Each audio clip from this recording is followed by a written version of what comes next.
Əvvəl qonşu, sonra ev. Sakit bir cümə gecəsi idi. İnsanlar yuxuda idilər.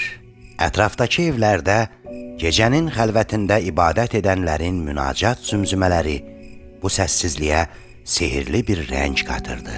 Münacat və dua səsləri səssizliyi pozmur. Əksinə, mühiti daha da səssizliyə bürüyürdü. Həmin gecə Əhl-i-Beytin evində çox gözəl bir səhnə var idi. İmam Həsən əleyhissalam gecənin qaranlığında anası xanım Fatimə-i Zəhranın öz Rəbbi ilə münacatını izləyirdi. Onu maraq bürümüşdü. Anası evin mihrabında dayanmışdı. Allahın huzurunda təvazükarlıqla dayanmışdı. Namaz qılırdı.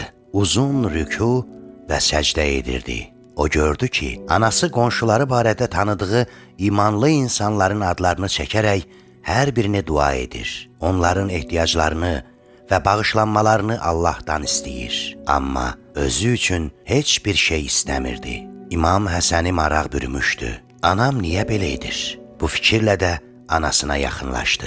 Anacan, başqaları üçün hər bir duanı etdin, amma özünü yada salmadın. Səbəbi nədir? Xanım Fatimə-i Zəhra cavab verdi. Oğlum, əvvəl qonşu, sonra ev. Yəni, insan əvvəlcə başqalarını dua etməlidir, sonra özünü. Əziz dostlar, əgər biz Əhl-i-Beyti seviriksə, onların həyat tərzinə uyğun yaşamalıyıq.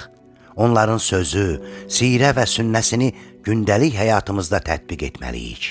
Bugün onların həyat tərzindən bir nümunəni birlikdə öyrəndik. Belə isə, gəlin qonşularımıza qarşı diqqətli və qayğılı olaq.